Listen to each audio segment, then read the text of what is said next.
financiare, po janë duke munduar që mos shpenzojnë para të shumta po e di sepse ai presidenti, domethënë nuk di më se çfarë duhet shpenzojë ai presidenti për këtë lloj skuadre. Ai ka shpenzuar jashtëzakonisht shumë.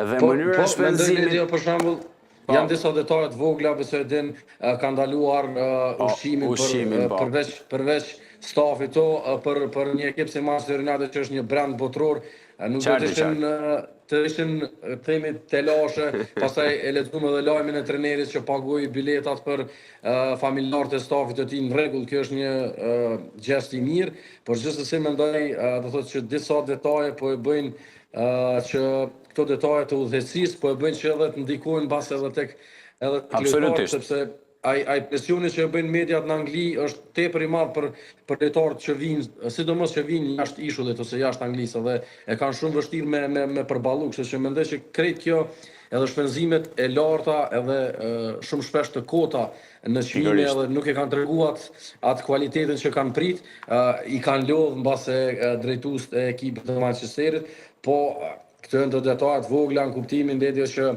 po kursejnë në ushqim tek akademia e klubit, ku aty mund të prodhon lojtar tashëm që ti nuk ke nevojë me i pagu 100 milion euro si janë. Nuk duhet të nglloj si një ekspert. E bugra e kësaj është që Manchester United për shembull ka një lojtar në zotrim, Anthony, braziliani që luan për Betisin, i cili e çoi Betisin në finalen e Conference Ligës. Ka bërë shumë, domethënë aq gole asa që nuk i kishte bërë te Manchesteri për kohën që qëndroi, dhe është blerë 100 milion euro nga Manchesteri. Domethënë te Manchesteri mezi ka shënuar një gol, ndërsa te skuadra tjetër ku ka shkuar te Betisi në Huazim, është lojtari kryesor i skuadrës. Pra, aty duket sikur vetë ambienti i krijuar brenda është i tillë saqë edhe lojtarët me potencial nuk shprehen.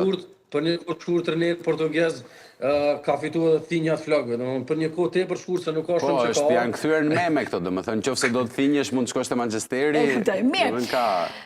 Duket se tashmë kanë mbetur dy sfida të hapura, dy të fundit që kanë mbetur, kush do të jetë kampion e Italisë dhe kush do të jetë kampion e Champions.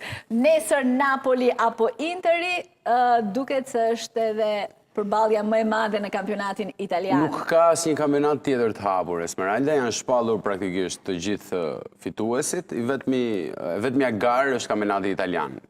Federata ka përzgjedhur që dy ndeshje, domethënë Napoli pret brenda në fushën e saj Cagliarin dhe Interi u thon fare pranë Milanos në Como për të luajtur dy ndeshjet e fundit në të njëjtin orar dhe luajnë mbrëmjen e nesërme.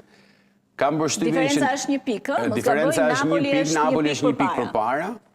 Kam përshtypjen që ky fundi i kampionatit italian domethënë dha më shumë emocione se i gjithë kampionati.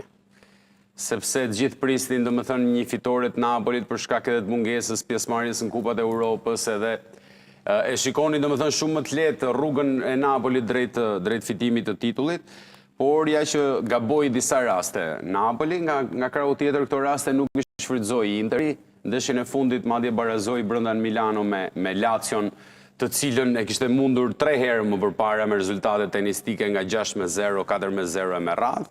Pra, të bën çudi kjo mënyra se si po shkon finale kampionatit italian. Kështu që për mos t'ia lënë shumë surprizës, kam përshtypjen që Napoli ditën e nesërme madje Casano kishte thënë diçka shumë të bukur që më bëri shumë përshtypje, ishte në fshaka, që nëse Cagliari nuk lejon që Napoli dalin nesër kampion, pra barazon ose fiton Cagliari, tifozët e saj do dalin nga stadiumi në 2045.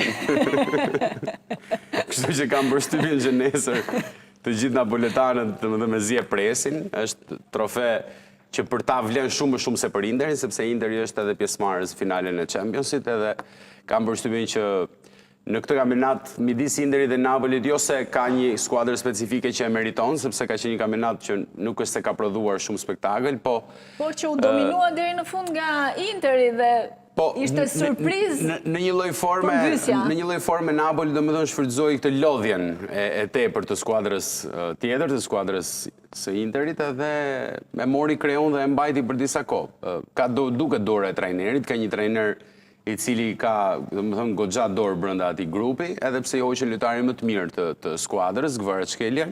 Sërish ashtu çal shkoi deri në këtë finale dhe mbrëmjen e nesër me ata, domethënë pjesa më e madhe e Napolit ka nisur festimet që tani sepse Cagliarin e quajnë të mbaruar, po mos e psojnë si anglezë se gjithmonë festojnë. Në ndeshjen e fundit, momentin e domethënë fundit. këtu duket eksperienca. E kuptoj. Joni, Inter apo Napoli? E favorizoj Napolin për shkak që luan si vendas dhe nuk besoj që kundërshtari i Napolit ditën e nesërme do të provoj të bëj edhe themi edhe pengesa në kuptimin që e ka siguru pjesën e vete dhe sigurisht kjo është ajo që e bën për mendimin tim për një nuancë Napolin kampion. Gjithçka ndoshta do duke shumë më interesante dhe në fakt duk si një skenë filmi që ka ndodhur në xhirën e fundit sepse u prit që aty të bëj diferenca që Napoli të fitonte edhe pastaj pavarësisht rezultatit që Interi do të arrinte që të përfundonte kampionati një xhiro parafundit. Mendoj që është një kështu në përgjithësi një reklame e mirë për Serien A që kështu të përfundoi sezonin në xhirën e fundit. Nuk mbaj mend një kohë gjatë që ndodhur një gjë e tillë, vetëm se mbaj mend një diçka të ngjashme kur Lazio para ndoshta më shumë ose afërsisht 20 vitesh ja humbi titullin pikërisht Interit në kohën kur luante edhe lojtari im i preferuar Simone Inzaghi. Po, me Simone Inzaghi, po, ishte Ronaldo i vërteti, ai që humbi atëherë titullin edhe çante pas atij ishte ndeshja në Rom, në Stadio Olimpico dhe në anën tjetër atje ishte Juventusi duke mposht Udinezën nëse s'gaboj edhe kështu shpall kampion.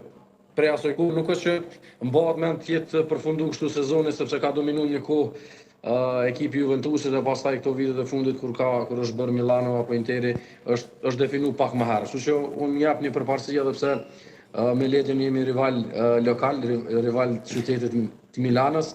Do të me pranu të vërtetën që Napoli ka përparësi edhe psikologjike sepse mendoj që lojtarët e Interit janë me mendime gjithmonë tek ndeshja finale. Ata se besojnë që janë në finale. Po, besoj që dikush jo tregon realitetin. Besoj që pas ndeshjes me Barcelonën e kanë kuptuar. Besoj. Jo.